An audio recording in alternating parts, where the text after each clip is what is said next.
Kita bawa penyembahan kita di hadapannya. Kita masuki hadiratnya. Dan kita mau rasakan kasih anugerahnya. Haleluya.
Sungguh Tuhan,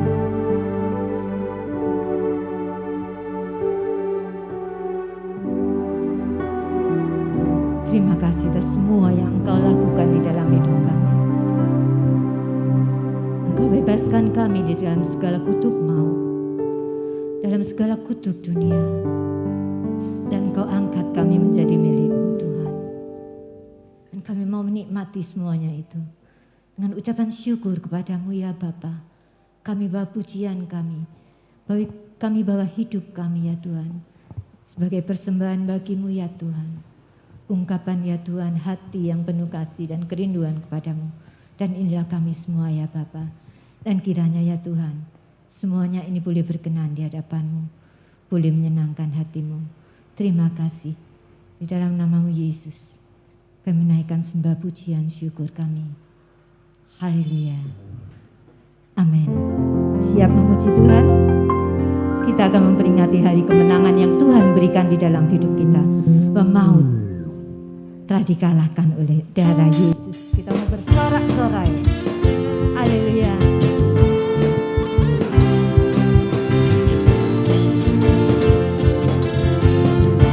Dengan segenap hati kita akan pujian. Maut telah dikalahkan oleh darah Anak Domba Allah. Semua musuh telah ditaklukkan.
yang Tuhan berikan.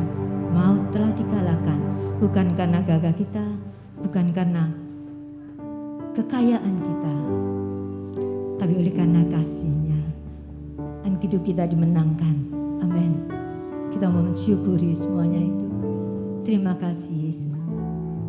Terima kasih buat karya-Mu yang besar di dalam hidup kami Tuhan. Katakan saudara, ku telah bebas. Aku bebas. Aku menang karena kasih-Nya padaku dan hidupku menang. Aku bebas. Aku menang karena kasih-Nya padaku dan hidupku Katakan lagi, karena kasih-Mu padaku Tuhan. Aku bebas. Aku menang karena kasih-Nya padaku dan hidupku menang. Oleh darah Yesus ku bebas, kuasa-Nya di Kalvari. Oleh darah Yesus ku bebas dan hidupku menang.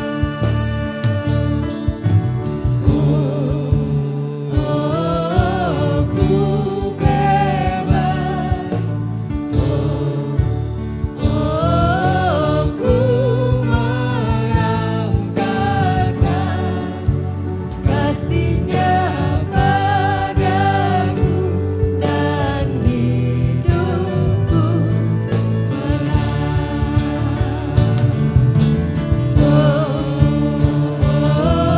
Aku bebas. Aku menang karena kasih-Nya padaku dan hidupku menang. Oleh darah Yesus ku bebas, kuasa-Nya di Kalvari. Oleh darah Yesus ku bebas dan hidupku menang.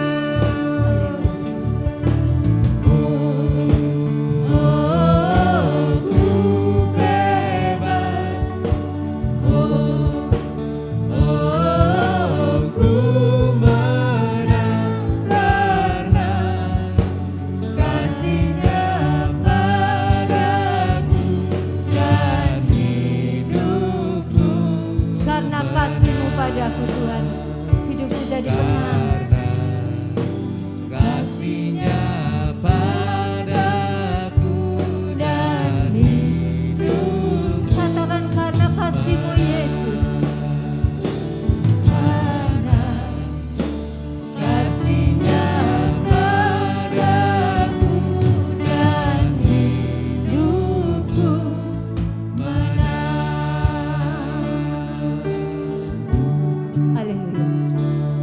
Terima kasih.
bersyukur pagi hari ini kami ada karena anugerah Tuhan dan kami bisa beribadah juga karena anugerah-Mu.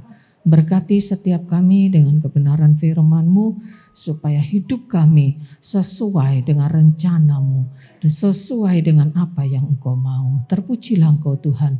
Dalam nama Yesus kami terima berkat firman-Mu. Haleluya. Amin. Shalom, puji Tuhan Bapak Ibu Saudara yang dikasihi Tuhan, sedang beribadah di rumah-rumah. Ya, untuk sementara ini kita harus beribadah online lagi. Dan saya berharap Bapak Ibu semua bisa fokus beribadah. Ya. Perlakukan ibadah di rumah itu seperti ibadah di gereja. Ya. Berpakaian rapi, mendengarkan dengan sungguh-sungguh, mengikuti ibadah, bukan sekedar menonton ibadah. Ya. Kita bersyukur kita masih diberi kesempatan untuk kita masih bisa beribadah dan bisa mendengarkan firman Tuhan. Yang pada hari ini firman Tuhan saya beri judul tentang orang upahan di kebun anggur. Yang terambil dari Injil Matius 20 ayat 1 sampai 16. Dari satu perikop ini saya akan bagi dalam dua bagian. Nanti yang bagian kedua mungkin disampaikan dalam kesempatan-kesempatan berikutnya. Ya. Ini bagian yang pertama ya, dari Matius 20 ayat 1 sampai 16. Ada beberapa poin di sini. Ya. Bapak Ibu Saudara yang dikasihi Tuhan, kita tahu bahwa Yesus banyak mengajar dengan perumpamaan-perumpamaan. Terutama pengajaran-pengajaran tentang kerajaan surga. Nah di satu perikop ini Matius 20 ayat 1 sampai 16, Yesus mengumpamakan kerajaan surga itu seperti kebun anggur yang harus dikerjakan dan dikelola oleh pekerja-pekerja. Dan tuan pemilik anggur itu menggambarkan Tuhan sebagai pemilik kerajaan surga. Dan pengajaran ini disampaikan oleh Yesus sebagai kelanjutan dari perikop di dalam Injil Matius 19 ayat 27 sampai 30 tentang upah mengikut Yesus. Di mana di dalam bagian itu Petrus bertanya bahwa kami, murid-muridnya, sudah meninggalkan keluarga, meninggalkan pekerjaan untuk mengikut Yesus. Apa yang mereka dapat? Itu yang ditanyakan oleh Petrus ya, di Matius 19 ayat 27 sampai 30. Dan ada jawaban Yesus di situ ya, bahwa mereka akan mendapat upah ya.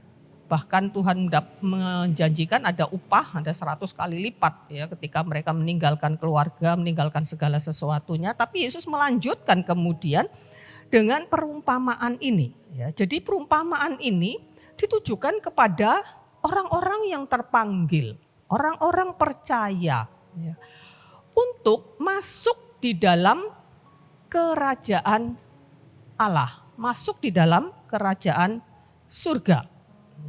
Nah saya berharap Bapak Ibu semua tahu tentang kisah perumpamaan ini ya. Kalau pada kesempatan ini mungkin saya tidak akan bacakan semua ayat-ayat ini untuk menyingkat waktu. Karena dengan ibadah online kita juga terbatas dengan waktu. Ya. Saya harap kalau Bapak Ibu yang belum tahu kisah perumpamaannya ini seperti apa. Ya, silakan nanti di rumah Bapak Ibu baca satu perikop ini Matius 20 ayat 1 sampai 16. Ya. Singkatnya bahwa tuan pemilik anggur ini mencari pekerja-pekerja untuk bekerja di ladang anggurnya. Pagi-pagi sekali ya, dia keluar untuk mencari pekerja. Ya. Dia ketemu orang-orang yang menganggur, dia suruh bekerja. Ya. Sampai menjelang sore, sampai sore hari, dia masih ketemu orang-orang yang nganggur, dia suruh bekerja. Itu garis besar kisahnya dan kemudian ada pembagian upah, nanti kita bisa lihat lewat pemaparan firman Tuhan ini ya. Nah, dari kisah perumpamaan ini kita belajar beberapa hal. Ada beberapa poin yang bisa kita pelajari. Yang pertama, kita akan belajar ya, bahwa di dalam kerajaan surga, itu ada ladang pekerjaan, ya, ada kebun anggur, ya, di mana di dalam kerajaan Allah itu mereka yang masuk, ya, di dalam kerajaan surga itu, ya, harus bekerja intinya. Ya, tidak ada pengangguran di kerajaan surga. Ya. Karena itu Tuhan pemilik kebun anggur ini pagi-pagi benar keluar mencari pekerja. Tradisi kerja pada zaman itu adalah 12 jam per hari. Berbeda dengan sekarang. Sekarang mungkin 8 jam, ya, atau mungkin ada yang lebih. Ya. Pada tradisi waktu itu jam kerja itu 12 jam. Mulai pukul 6 pagi sampai pukul 6 sore. Nah, jadi sebelum jam 6 pagi, kira-kira jam 5, itu tuan ini mencari. Udah banyak orang-orang menganggur. Ya. Lalu disuruh bekerja di kebun anggurnya. Tentu diupah, namanya bekerja pasti diupah. Ada janji upah, mereka akan diupah sedinar sehari. Nah, bekerjalah orang-orang itu. Ya. Kemudian singkat cerita di pukul 9, pukul 12, dan pukul 3 sore sampai pukul 5 petang. Ya. Tuan ini ketika masih berjalan di luar kebun anggur ini menemukan orang-orang yang masih menganggur. Ya, yang jam 9 ketemu orang-orang menganggur, dia suruh bekerja. Jam 12 dia keluar, ketemu orang-orang yang menganggur lagi tidak bekerja, dia suruh bekerja. Jam 3 sore juga, sampai jam 5 petang berarti sudah hampir habis waktu kerja itu, jam 6 sore. Tapi dia masih menemukan orang-orang yang menganggur. Dia suruh bekerja. Semuanya dia panggil untuk bekerja. Bukan untuk kepentingan kebun anggurnya sebetulnya, tetapi untuk kepentingan para penganggur. Supaya mereka dapat pekerjaan. Ya. Itu yang dilakukan oleh Tuhan ini. Jadi dia berusaha, ya, semua orang ketemu semua orang yang menganggur, dia suruh bekerja. Karena memang dia rindu bahwa semua orang-orang yang dipanggilnya itu masuk di dalam ladang pekerjaan Allah. Itu tujuan tuannya itu. Ya. Kalau di dunia sekuler, ya, kita melihat bahwa orang yang berlomba-lomba berebut bahkan cari pekerjaan. Kita lihat kalau ada lowongan pekerjaan, pakai lowongan sebagai PNS, wah, berjubel orang yang berusaha untuk melamar, untuk dapat pekerjaan. Apalagi di tengah-tengah situasi yang sulit sekarang ini, ya, di mana pekerjaan sulit, lowongan pekerjaan juga tidak banyak. Orang berusaha berlomba-lomba untuk mencari pekerjaan. Tetapi di kerajaan Allah justru terjadi sebaliknya. Dalam Matius 9 ayat 37 sampai 38, Yesus itu mengatakan bahwa di dalam kerajaan Allah itu tuaiannya banyak. Artinya banyak hal yang harus dikerjakan. Tetapi pekerjanya sedikit. Itu yang terjadi di ladang kerajaan surga. Karena itu Tuhan ingin bahwa orang-orang yang terpanggil itu semuanya bekerja. Tidak menganggur. Semuanya harus bekerja. Jadi semua orang percaya, kita semua harus bekerja.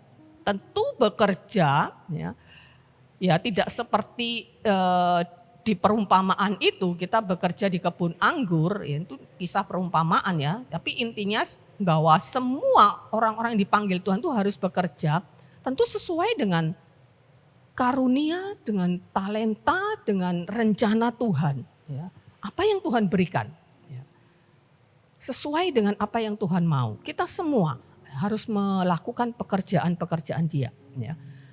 Dan pekerjaan yang kita tekuni sekarang ini, ya, karir, profesi apapun, ya, itu harus diproyeksikan untuk kerajaan surga.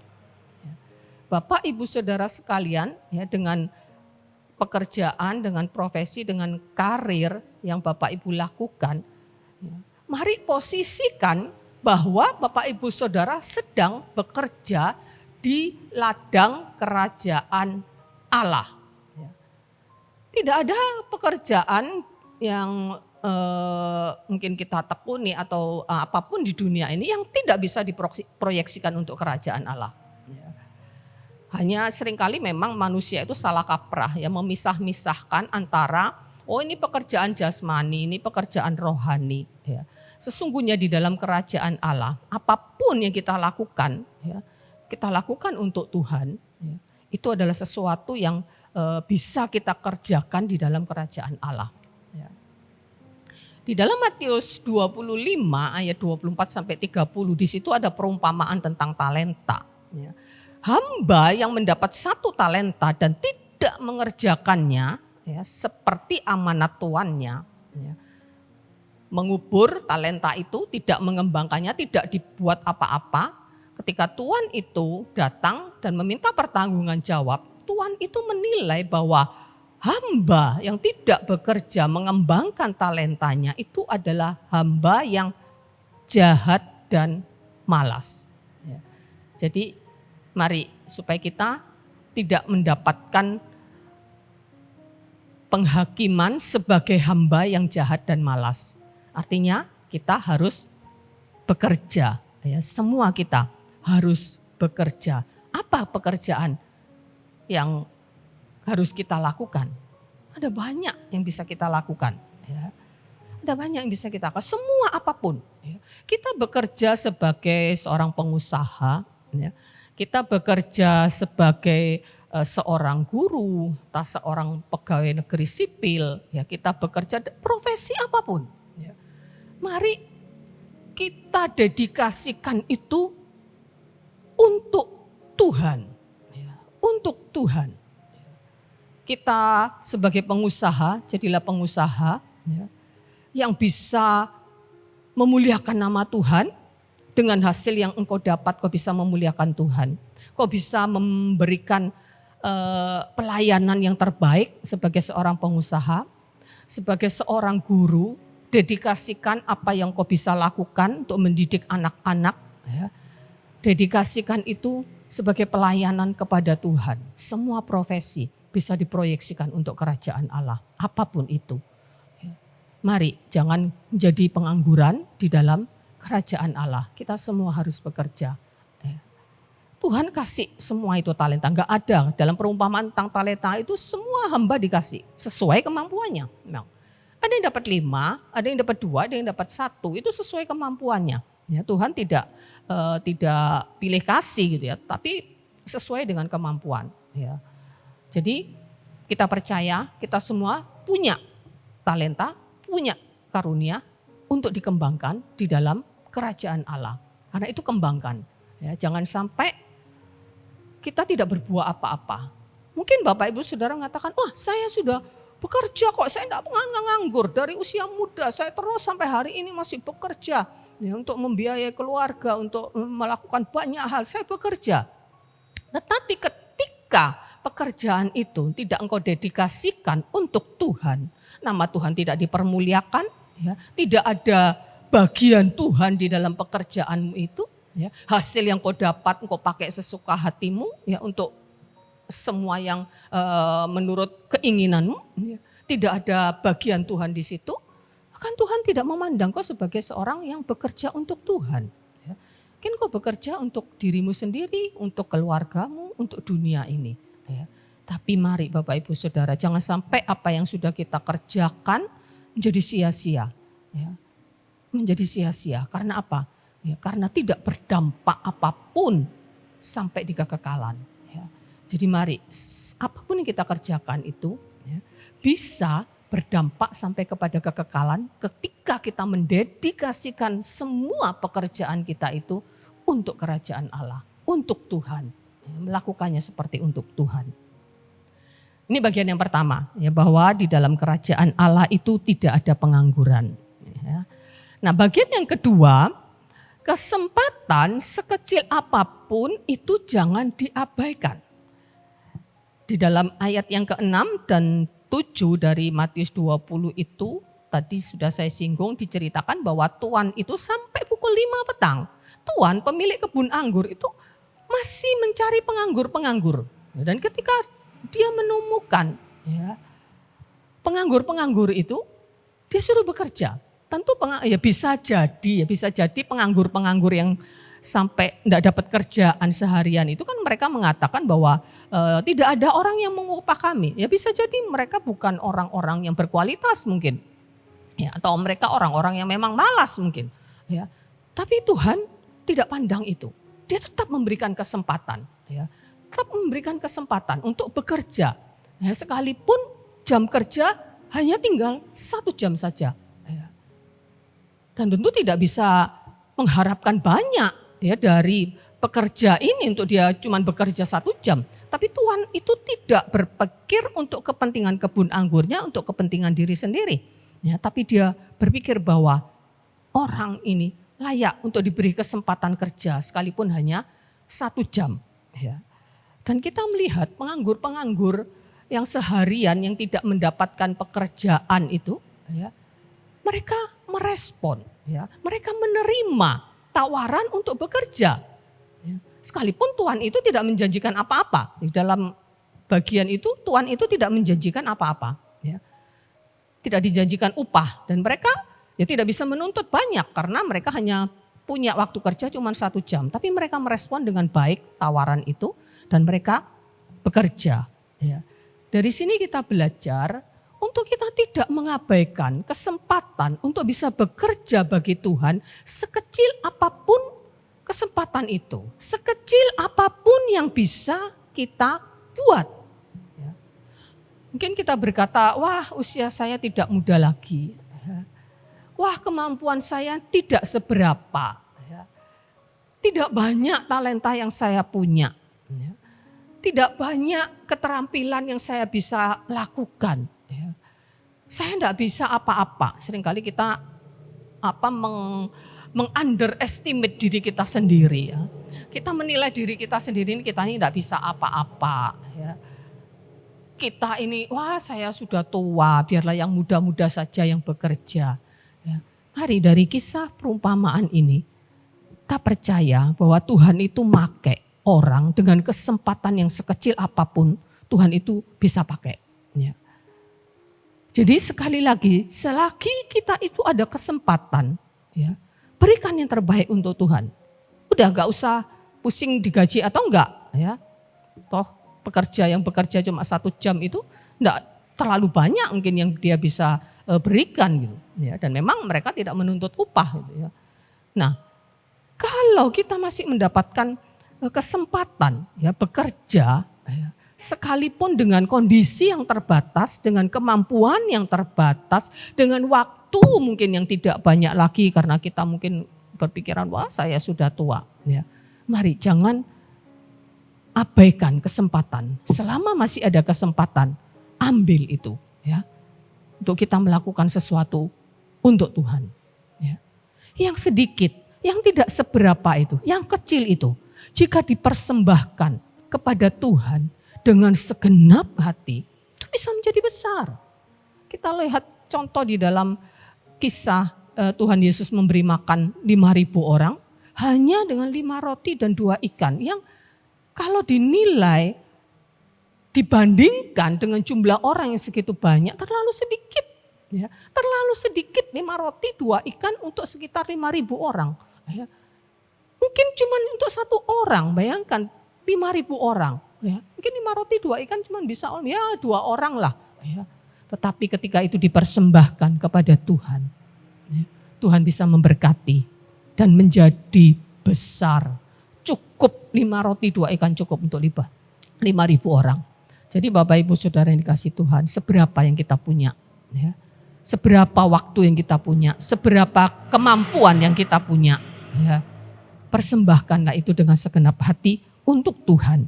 Ya. Dan pasti ya, kalau kita mempersembahkan dengan sungguh-sungguh, ya, melakukan kesempatan yang cuma sedikit ini kita lakukan dengan sungguh-sungguh, itu akan bisa menjadi besar ketika diberkati oleh Tuhan. Ya.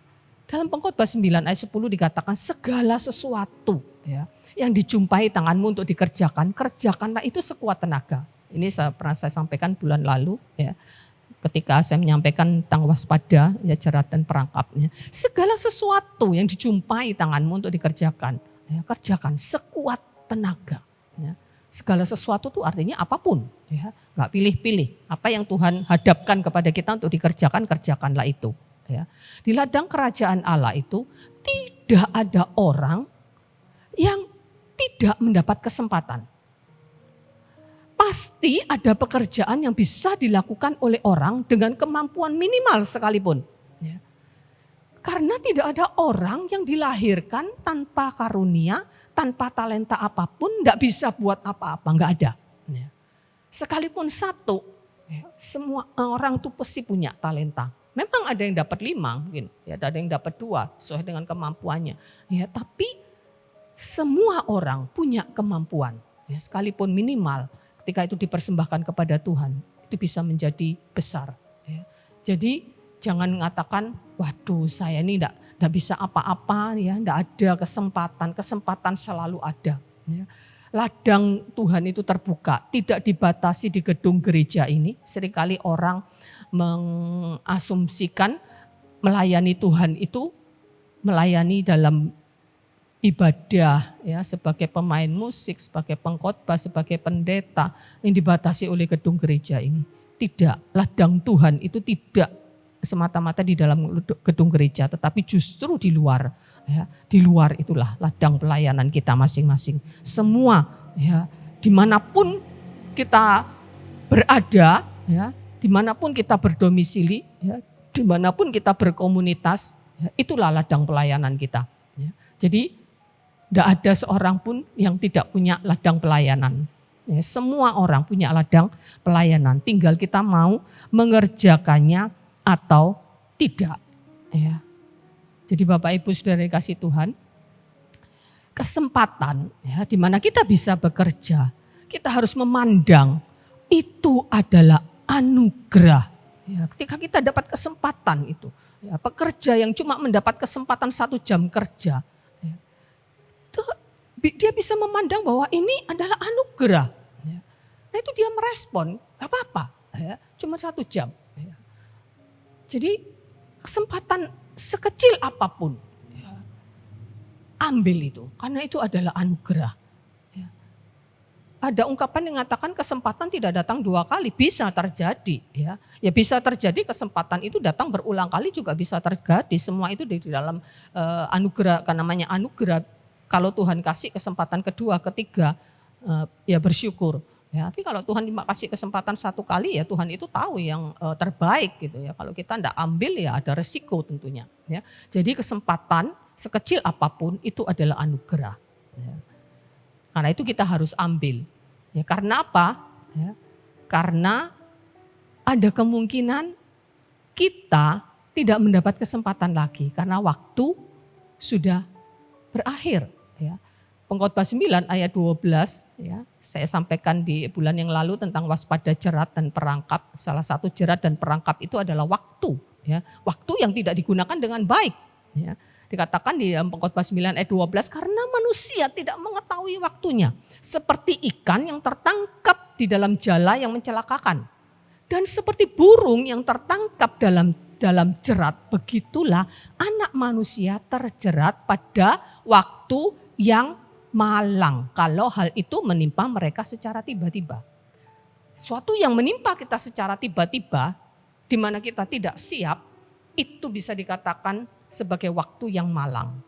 Karena itu kita berhati-hati, kita bisa punya kesempatan berulang-ulang, ya, itu anugerah Tuhan, tapi kita tidak bisa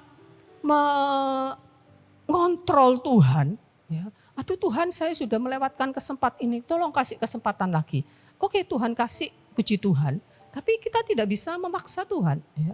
Bisa terjadi bahwa kesempatan itu hilang. Ya, karena itu ayat ini ditulis. Ya, supaya orang itu waspada. Ya, supaya tidak terperangkap, terjerat pada waktu yang malang. Oke, ini sudah saya sampaikan ya bulan yang lalu ya, tidak saya ulang lagi ya. Jadi jangan sampai ya kita kehilangan waktu, ya tidak ada kesempatan lagi. Ya, jadi dari bagian yang kedua ini ya, kita belajar dari perumpamaan ini, kesempatan sekecil apapun jangan diabaikan. Nah bagian yang ketiga ya, adalah upah. Ya. ada upah. Tadi pekerja-pekerja yang bekerja ya, dari pagi, dari jam 6 ya, sampai jam 6 sore. Ya. Dari yang bekerja dari jam 9 ya, sampai jam 6 sore. Jadi ada yang bekerja 12 jam, ada yang bekerja 9 jam, ada yang bekerja 6 jam, ada yang bekerja 3 jam, ya. Ada yang bekerja cuma 1 jam. Ya. Tapi semuanya itu mendapat upah. Ya. Di dalam Roma 4 ayat 4 dikatakan kalau ada orang yang bekerja, upahnya bukan diperhitungkan sebagai hadiah, tidak diperhitungkan sebagai hadiah. Ya. Tetapi sebagai hak, karena dia sudah bekerja, dia punya hak. Ya. Dalam 1 Timotius 5 ayat 18 dikatakan seorang pekerja itu patut untuk mendapat upah. Ya. Jadi setiap orang yang bekerja pasti ada upah. Ya. Kita bekerja di dunia ini juga pasti ada upah, nggak ada orang yang mau kerja gratisan. Ya, ya ada pekerja-pekerja sosial memang yang mereka tidak menuntut bayaran itu, tapi ya umumnya kalau orang itu dipekerjakan sebagai pekerja ya pasti mendapatkan upah karena itu adalah haknya. Ya, jadi upah itu memang adalah hak. Ya. Nah kita lihat pekerja di kelompok 1 ini ada kesepakatan upah sedinar sehari. Ya. Sepertinya ini Tuhan menjawab pertanyaan Petrus ya di dalam Matius 19 ayat 27 itu. Apakah yang akan kami peroleh Tuhan? Ya, kalau kami sudah meninggalkan segala sesuatunya untuk mengikut Engkau. Ya. Dan Tuhan juga menjawab bahwa ada upah bagi setiap orang yang bekerja. Kepada Petrus juga Tuhan menjawab bahwa ada upahnya, ya enggak gratisan gitu. Tuhan ada upahnya. Ya, jadi pekerja yang bekerja dari jam 6 pagi sampai jam 6 sore memang mereka bekerja full ya. Dan pasti ada kesepakatan upah. Dan mereka setuju. Ya memang rata-rata upah buruh pada zaman itu adalah sedinar sehari. Ya, mereka dapat upah itu, ya tidak lebih rendah. Tuhan itu mengupah dengan layak, ya sedinar sehari. Nah, ada pekerja kelompok yang kedua yaitu pekerja yang mulai dari jam 9, ada yang mulai dari jam 12, ada yang mulai dari jam 3 sore. Ya. Ini tidak ada kesepakatan upah. Tuhan itu tidak janjikan kamu diupah sekian. Ya. Mungkin kalau secara adilnya kurang dari 1 dinar ya, karena yang 12 jam 1 dinar. Ya. Tapi di sini tidak ada kesepakatan upah, hanya akan diberikan upah yang pantas. Itu ya Tuhan itu berjanji, dibaca ya ayatnya bahwa Tuhan itu janji akan ada upah yang pantas. Dan pekerja-pekerja ini oke, ya, yang bekerja dari jam 9 oke. Tidak disebutkan upahnya berapa mereka bekerja, yang jam 12, yang dari jam 3 sore, mereka juga oke. Karena mereka percaya kepada keadilan dan kebaikan Tuhan itu. Dan mereka tentu bersyukur ya, daripada enggak bekerja. Ya, jadi pekerja kelompok yang kedua. Nah pekerja di kelompok yang ketiga, ini ada beberapa orang yang bekerja di kelompok ketiga, yang bekerja dari jam 5 sore. Ya. Tidak ada kesepakatan, juga tidak ada janji apa-apa. Ya, tidak ada janji apa-apa.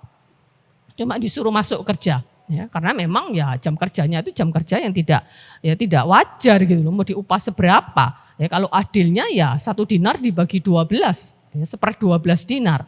Ya.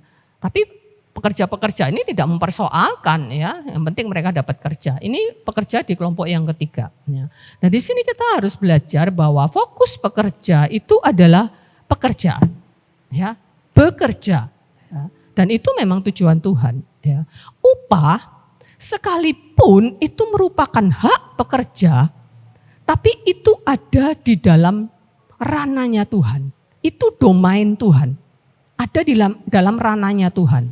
Ya.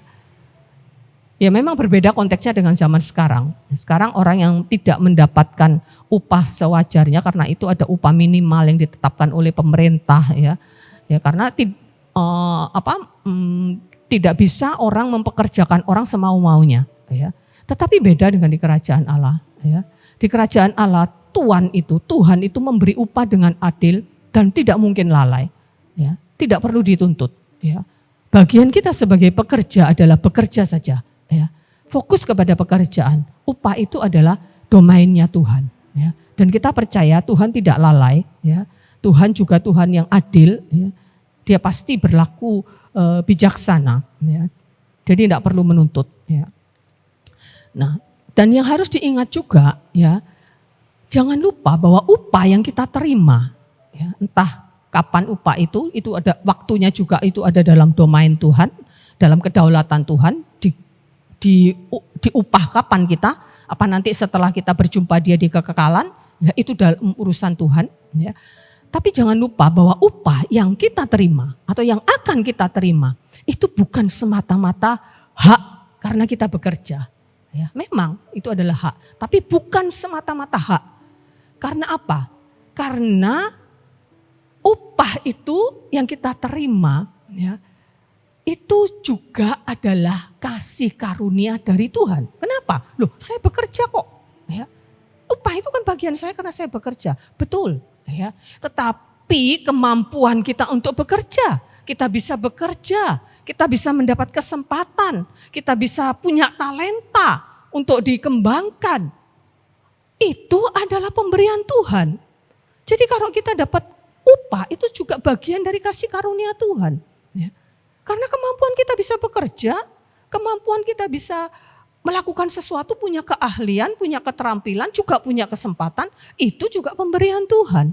Ya. Kalau Tuhan itu tidak memberikan kesempatan kepada pekerja-pekerja itu, ya, mereka juga tidak akan dapat upah. Ya. Jadi upah itu juga karena kasih karunia Tuhan. Ya. Karena itu Bapak Ibu Saudara, ya, mari ya jangan pusing dengan upah. Ya. Upah itu anugerah pemberian dari Tuhan, ya, yang Tuhan pasti kasih, ya, dengan bijaksana, dengan adil. Bagian kita adalah bagaimana kita fokus, ya, kepada pekerjaan, ya, fokus kepada pekerjaan. Apapun yang kita terima itu dari Tuhan. 1 Korintus 4 ayat 7. Sebab siapakah yang menganggap engkau begitu penting? Apa yang engkau punya yang tidak engkau terima? Ya, kau bisa bekerja itu karunia Tuhan. Kau bisa punya talenta itu karunia Tuhan. Jadi apapun yang kita bisa lakukan itu adalah karunia Tuhan. Ya, kalau sudah dikasih oleh Tuhan karunia-karunia dan kita kembangkan, kita masih dapat upah lagi karena kita mengembangkannya. Ya, itu kita mendapat karunia yang luar biasa dari Tuhan. Ya, jadi mari kita hargai kasih karunia yang Tuhan berikan. Bekerja sebaik-baiknya. Kolose 3 ayat 23. Ya, apapun juga yang kita lakukan, lakukanlah seperti untuk Tuhan. Ya, apapun. Ya. Kalau Bapak Ibu mengatakan, wah sekarang saya ini enggak bekerja lagi, ya sudah pensiun, enggak ada pekerjaan lagi kok, saya enggak bekerja, saya pengangguran. Mari jangan memposisikan dirimu sebagai pengangguran di pekerjaan, di ladang kerajaan Allah. Ya. Ada saja pekerjaan yang bisa kita kerjakan, apapun.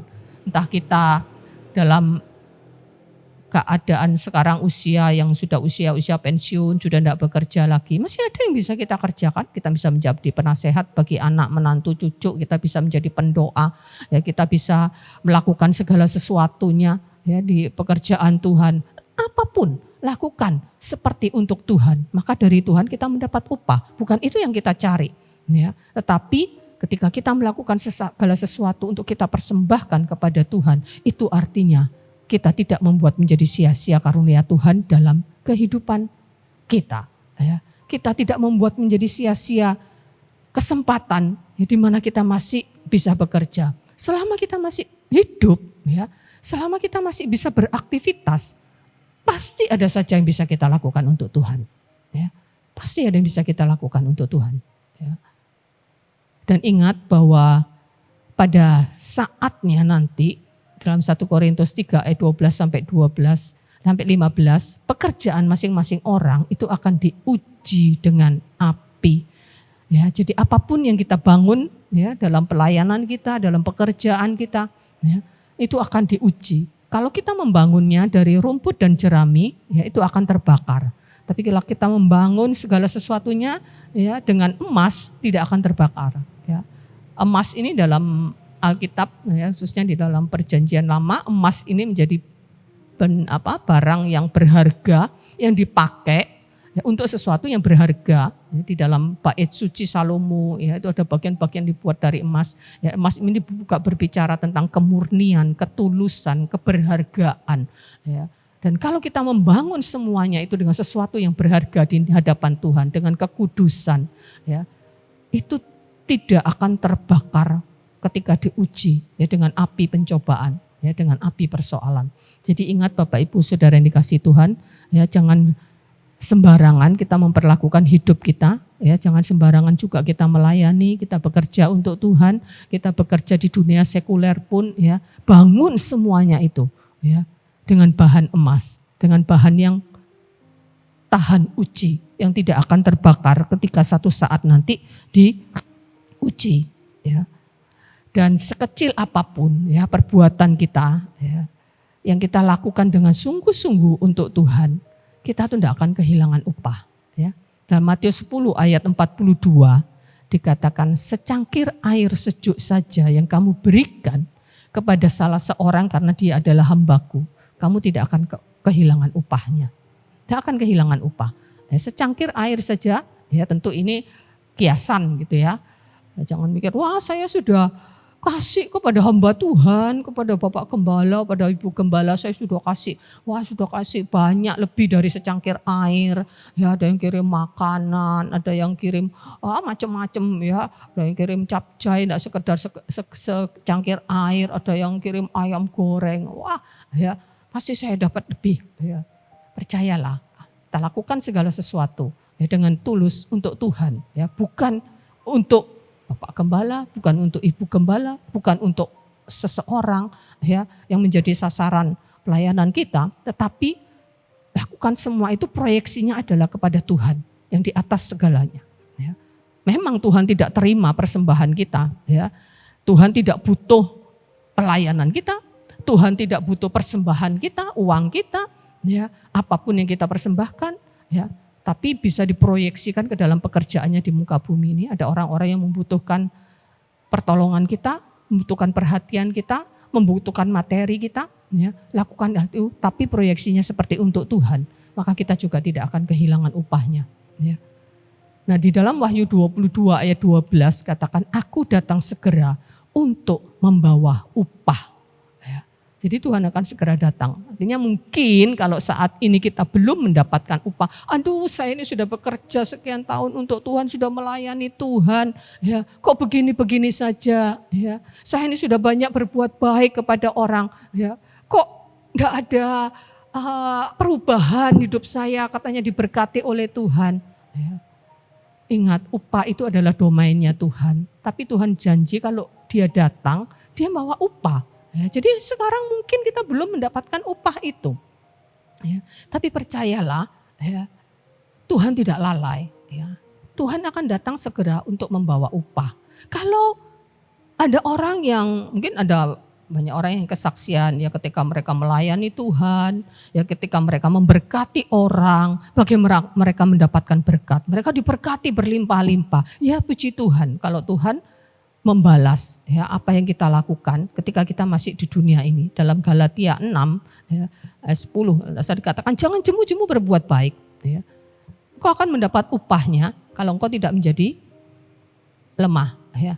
Bisa kita mendapatkan upah selama kita di dunia ini. Kalaupun tidak di dunia ini, di kekekalan pasti ada upah ya. Pasti ada upah ya. Tapi sekali lagi jangan kita berfokus kepada upahnya, tapi mari kita berfokus ya kepada apa yang harus kita lakukan. Apa yang harus kita kerjakan.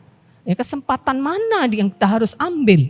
Ya, talenta mana yang harus saya kembangkan. Kemampuan saya seperti apa yang tidak boleh saya sia-siakan. Itu yang harus menjadi fokus kita. Nah Bapak Ibu Saudara yang dikasihi Tuhan. Setiap orang percaya ya, dipanggil pada waktu yang berbeda-beda. Pada waktu yang berbeda-beda. Nah, termasuk golongan manakah kita saat ini? Apakah kita saat ini masih seperti penganggur-penganggur yang seharian tidak bekerja? Masuklah di dalam ladang pekerjaan Tuhan. Kerjakan apa yang bisa engkau kerjakan. Masuklah ke dalam ladang anggur Tuhan. Pasti ada kesempatan di situ. Katakan Tuhan saya mau melayani Tuhan dengan kemampuan yang saya bisa lakukan. Ya. Mungkin saya sebagai seorang yang cuma saya ini seorang pedagang kecil mungkin ya buka toko kecil-kecilan, saya cuma jualan kue. Ya. Sekarang proyeksikan pekerjaanmu itu seperti untuk Tuhan. Ya. Berikan yang kualitas yang terbaik, jangan curang. Ya. Lakukan pelayanan yang terbaik, ya. Jangan semaumu. Ya. Tuhan katakan saya melakukan ini untuk Tuhan. Ya. Kita percaya Tuhan menerima setiap persembahan kita. Kalau kita mungkin saat ini merasa kita sebagai orang yang sudah lama bekerja untuk Tuhan, seperti yang bekerja 12 jam, ya, gak usah menuntut. Ya. Dalam perumpamaan itu kan pada akhirnya Tuhan itu kan memberi upah yang sama. Ya, jadi dalam kisah itu pekerja yang masuk jam 5 itu dipanggil duluan. Biasanya memang pada tradisi zaman itu upah itu dibayar pada hari itu juga. Tidak boleh menahan upah, katakan. Ya, pekerja hari itu dibayar hari itu. Ya, jadi setelah jam kerja selesai, Tuhan itu manggil hamba-hambanya, mandornya disuruh bayar, disuruh panggil yang bekerja paling akhir, yang bekerja cuma 1 jam. Oh, ternyata mereka dikasih upah 1 dinar. Ya, dikasih upah 1 dinar. Wah, ya, tentu pekerja-pekerja yang lain manusiawi. Ya, saya katakan sekali lagi manusiawi kalau mereka pikir, wah, saya yang bekerja 12 jam, bisa-bisa saya dapat 12 dinar. Ya, yang bekerja 1 jam kan dapat 1 dinar. Ya. Pekerja yang masuk dari pukul 3 sore, bekerja cuma 3 jam, dapat 1 dinar juga. Yang bekerja dari jam 12 siang, dapat 1 dinar. Ya. Pekerja yang bekerja dari jam 9, ternyata dapat 1 dinar juga. Ya. Pekerja yang bekerja 12 jam, yang dari awal ketika dia jam gajian tiba, ya, dia berpikir, wah pasti saya dapat lebih. Ya. Manusiawi sebetulnya cara berpikirnya, karena dia bekerja 12 jam. 1 jam saja dapat 1 dinar. 12 jam tentunya dapat 12 dinar. Tapi ternyata dia cuma dapat 1 dinar. Apa artinya? Kemudian ketika pekerja-pekerja ini protes ya kepada Tuhan, loh kami bekerja ini 12 jam. Seharian ditimpa sinar matahari panas terik, capek, lelah. Kok upahnya sama dengan bekerja yang 1 jam? Ya. Lalu Tuhan itu jawab apa? Loh, tadi kan kita sepakat sudah sebelum kamu bekerja, kita kan sudah adakan kesepakatan upahmu 1 dinar 1 hari. Saya kan tidak berbuat curang. Saya tidak kurangi kan 1 dinar. Tetap 1 dinar saya kasih sesuai perjanjian. Ya. Kok kamu marah? Ya. Kalau saya kasih orang itu lebih, itu hak saya. Kamu tidak berhak ya, untuk protes. Ya. Dan kita akan lanjutkan nanti pelajaran ini di bagian berikutnya. Jadi pekerja yang bekerja 12 jam, ya, jangan menuntut upah karena merasa sudah banyak yang kita lakukan. Aduh Tuhan, saya ini sudah lama loh melayani Tuhan. Ya. Saya ini sudah cukup senior. Ya. Lalu kita merasa lebih, ya, kita merasa sudah cukup banyak yang kita lakukan, ya. Tidak, ya. Terlalu sedikit masih yang kita bisa lakukan. Seumur hidup kita bekerja untuk Tuhan pun tidak cukup, ya. Tidak cukup ya, untuk membalas kasih Tuhan yang begitu besar. Ya. Jadi kalau kita merasa kita sudah bekerja maksimal untuk Tuhan, ya, 12 jam seperti dalam perumpamaan itu seperti pekerja yang 12 jam sehari, ya. Teruslah bekerja. Ya. Ambil lagi pekerjaan, keesokan harinya pekerja itu harusnya kalau dia bersyukur, besoknya dia datang lagi minta pekerjaan lagi sama Tuhan itu. Ya, 1 dinar 1 hari.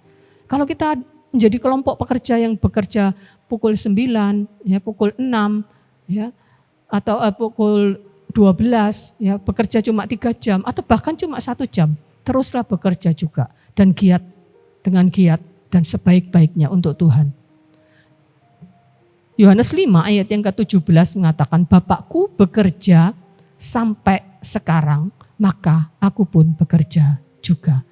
Bapak Ibu Saudara yang kasih Tuhan, ya, mari kita pahami, kita mengerti bahwa Bapak di surga itu juga tidak pengangguran. Yesus juga tidak menganggur. Katakan sampai hari ini Bapakku bekerja. Ya. Yesus juga bekerja, dia memperhatikan anak-anaknya. Dia bekerja menjawab doa-doa kita. Tuhan Yesus menyertai kita, melindungi kita, memberikan pimpinan kepada kita. Bapak bekerja di surga, Yesus juga bekerja. Masa kita mau pengangguran? Jadi mari kita terus bekerja ya, untuk Tuhan. Ya. Dan ada satu ayat yang terakhir di dalam Yohanes 9 ayat yang keempat. Ya. Kita harus, ya sekali lagi ada kata harus di situ. Kita harus mengerjakan pekerjaan Dia yang mengutus aku selama masih siang. Ya, jadi selama masih siang akan datang malam di mana tidak ada seorang pun yang dapat bekerja. Jadi sekarang ini selagi kita masih dapat kesempatan, kita masih punya waktu, bisa dikategorikan ini masih siang, ya, kita masih bisa bekerja, ya. Makanya kita harus mengerjakan pekerjaan Dia yang mengutus aku selama masih siang.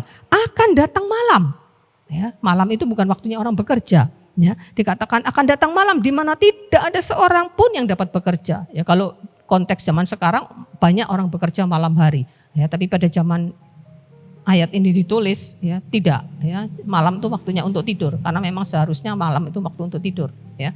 Jadi akan datang malam, ya ini artinya bukan waktu bekerja lagi. Kita akan akan datang waktunya bagi kita untuk kita tidak mendapat kesempatan untuk bekerja lagi karena sudah malam, ya. Jadi selagi kita masih mendapat kesempatan, kita harus mengerjakan pekerjaan Dia yang mengutus aku. Tuhan yang mengutus Yesus itu untuk bekerja. Ya, itu juga yang mengutus kita untuk bekerja selama masih siang. Akan datang malam di mana tidak ada seorang pun yang dapat bekerja. Amin. Mari Bapak Ibu Saudara yang kasih Tuhan, selagi kita masih punya waktu untuk Tuhan, kita bekerja untuk Tuhan. Tuhan memberkati kita semua.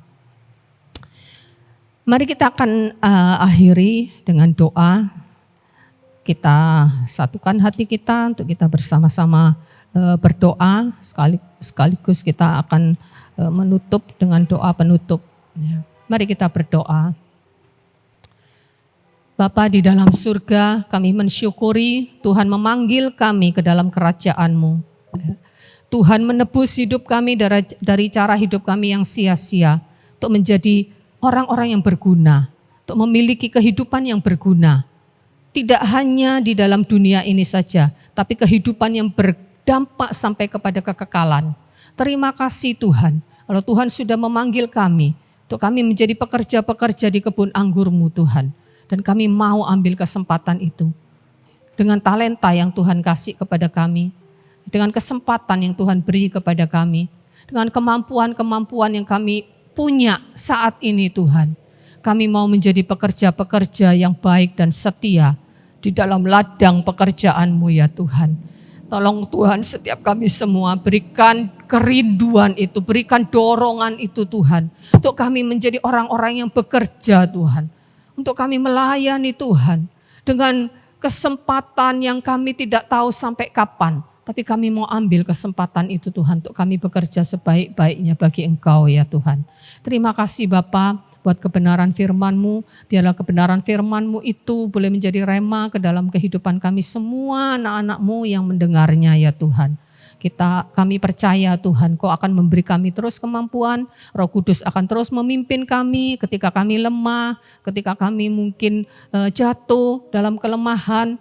Tuhan tolong bangkitkan kekuatan kami, bangkitkan semangat kami untuk kami bisa terus melayani Tuhan. Di sisa waktu yang kami masih punya ini ya Tuhan. Berkati seluruh jemaat Tuhan dengan semangat yang baru, ya dengan kemampuan, terlebih juga dengan penyertaan-Mu ya Roh Kudus. Untuk membuat kami menjadi orang-orang, menjadi hamba-hamba yang baik dan setia. Yang mempertanggungjawabkan apa yang Tuhan percayakan kepada kami. Terpujilah nama-Mu Tuhan. Kami mengucap syukur buat firman-Mu. Bapak Ibu Saudara yang dikasihi Tuhan, mari kita akan memberkati bangsa ini dengan doa kita. Di dalam nama Tuhan Yesus Kristus turunlah berkat atas Indonesia. Berkat damai sejahtera, berkat kecukupan sandang pangan, berkat keamanan, berkat di tengah-tengah pandemi ini ya Tuhan. Pemulihan ekonomi, pemulihan kesehatan. Tuhan tolong Bapak Presiden, dengan seluruh menteri-menteri dan jajarannya. Dalam nama Tuhan Yesus, Tuhan karuniakan hikmat untuk mengatasi berbagai masalah di negeri ini. TNI Polri yang berjaga-jaga menjaga keamanan di negeri ini. Tenaga kesehatan yang berjuang untuk menangani pandemi ini Tuhan. Untuk menangani pasien-pasien yang terpapar COVID. Tuhan memberikan kekuatan kesehatan. Tuhan berkati bangsa kami dengan damai sejahtera-Mu. Dengan pertobatan jiwa-jiwa juga Tuhan. Ada banyak orang yang letih lesu. Biarlah Tuhan karuniakan keselamatan bagi negeri kami. Terpujilah Engkau Tuhan. Kami mintakan berkat bagi Indonesia ya Tuhan. Mari kita berdoa. Bapa kami yang di surga, dikuduskanlah namamu, datanglah kerajaanmu, jadilah kehendak-Mu di bumi seperti di surga. Berikanlah kami pada hari ini makanan kami yang secukupnya, dan ampunilah kami akan kesalahan kami, seperti kami juga mengampuni orang yang bersalah kepada kami. Dan janganlah membawa kami ke dalam pencobaan, tapi lepaskanlah kami daripada yang jahat, karena Engkau-lah yang punya kerajaan dan kuasa dan kemuliaan sampai selama-lamanya. Pada akhir ibadah kami Tuhan, kami mempersembahkan ibadah ini kepadamu Tuhan. Biarlah persembahan ini boleh berkenan di hadapan-Mu. Berkati hati-hati yang terbuka sebagai tanah-tanah yang baik bagi firman-Mu, Engkau tumbuhkan, berbuah, berlipat kali ganda. Saudara-saudara kami yang mengalami kelemahan tubuh, yang sakit, Tuhan jamah dengan kuasa-Mu Tuhan. Yang mengalami kesulitan ekonomi Tuhan juga berkati, mengalami masalah dalam keluarga, masalah apapun. Ajar anak-anak-Mu untuk memandang kepada Tuhan, untuk mengandalkan hanya Engkau saja dan tidak mengandalkan manusia. Tuhan nyatakan kuasa pertolongan-Mu bagi semua jemaat-Mu Tuhan, dalam perlindungan-Mu Tuhan. Kami percaya Engkau Tuhan mendengar doa kami, yang kami imani di dalam satu nama yang ajaib, nama Yesus Kristus Tuhan dan Juru Selamat kami. Jemaat yang dikasihi Tuhan, terimalah berkat dari Allah Bapa yang penuh kasih dan kemurahan. Berkat dalam keluargamu, berkat di dalam pekerjaanmu, berkat di dalam kehidupan sosialmu. Dan berkat damai sejahtera dari Yesus Kristus akan memelihara hati dan pikiranmu. Dan Roh Kudus akan menuntunmu kepada segala kebenaran dan memberikan kepadamu kemampuan untuk kau menjadi hamba-hamba yang baik dan setia, sampai Tuhan Yesus datang kembali membawa upah bagimu dalam nama Yesus. Amin.